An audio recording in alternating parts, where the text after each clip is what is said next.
Hindi mo ako binibidyo. Huh? Binibidyo mo. Hindi nga. Niloloko mo ako. Binibidyo mo ako. Ano ito mga pusa? Ikaw, isa ka pa. Baboy. Tikman mo muna bago ka mag-inarte. Isa. Di ko, susubukan kita. Feeling ko mali yung nabili mong pagkain nila.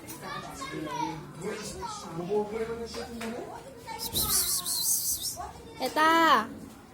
Eta! Eta!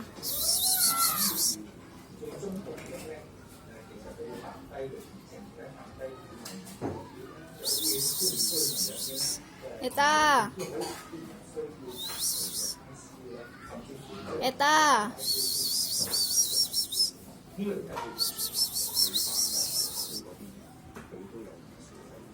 Hoy! Baboy! Baboy! Isa! Naaway na naman ni Baboy, be. Gigil na naman. Hoy, Baboy!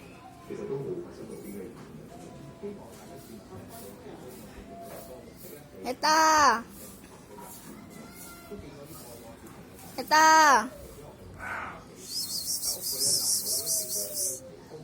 Ito.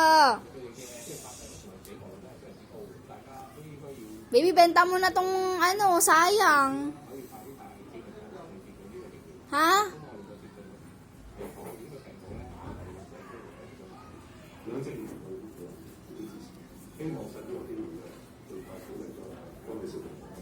Hoy. Hoy. Tangakit. Hoy, umakit, be. Be, mag-aaway naman. Baba. Si Muning, tsaka si Baboy.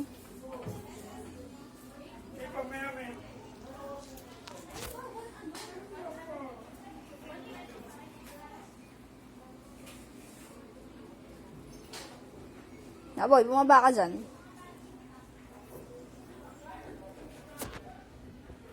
Hoy!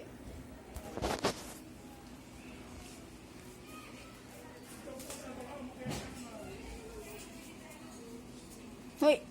Kung nangaaway ka, bumaba ka dyan!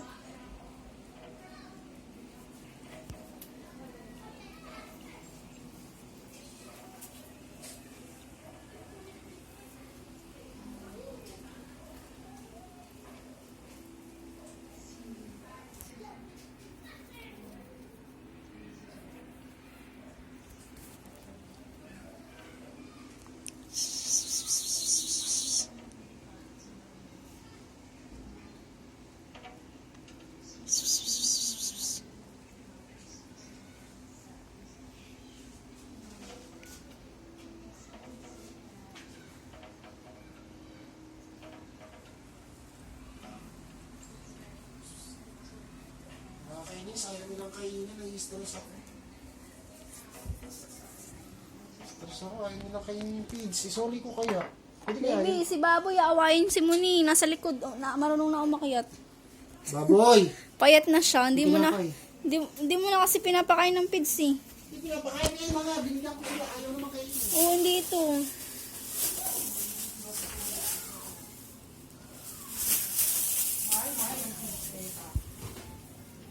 Oh!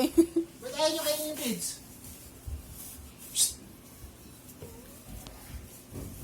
Wala, ito nga, ayaw nyo. Ano ba meron? Ayaw nyo ng pizza. Putang ina nyo ha. Ano sa inyo mga pusa kayo ha. Sususin nyo, kalang nyo. Ay, ano? Diba?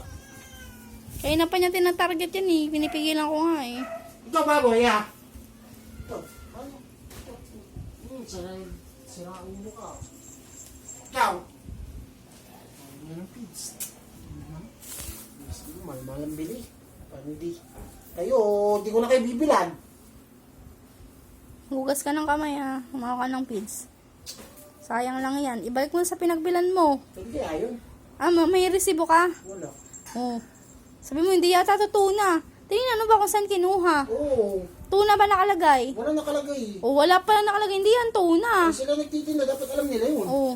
Hindi yan tuna. Wala pala nakalagay eh. Ibalik ko kayo. Try mo. Hindi amoy tuna eh. Ano amoy? Paamoy nga ako. Iba amoy ng tuna, matapang yung amoy ng tuna eh. Hindi amoy tuna. Parang pagkain ng rabbit yan ah. Kaya siguro ayaw nila. Parang hindi pagkain ng pusa, be. Kaya ng pusa kaso ba, mumurahin siguro. Sure, para sure, whiskas na yung mabili sa akin. Like 150, isang kilo. Sabihin mo, kuya, hindi yata tuna to. Ayaw kain ng mga pusa ko eh. Huwag ka na kaya dun, bumili din na lang sa isa. Sayang lang yan. Binili ng pera. Magus ng kamay mo. Bili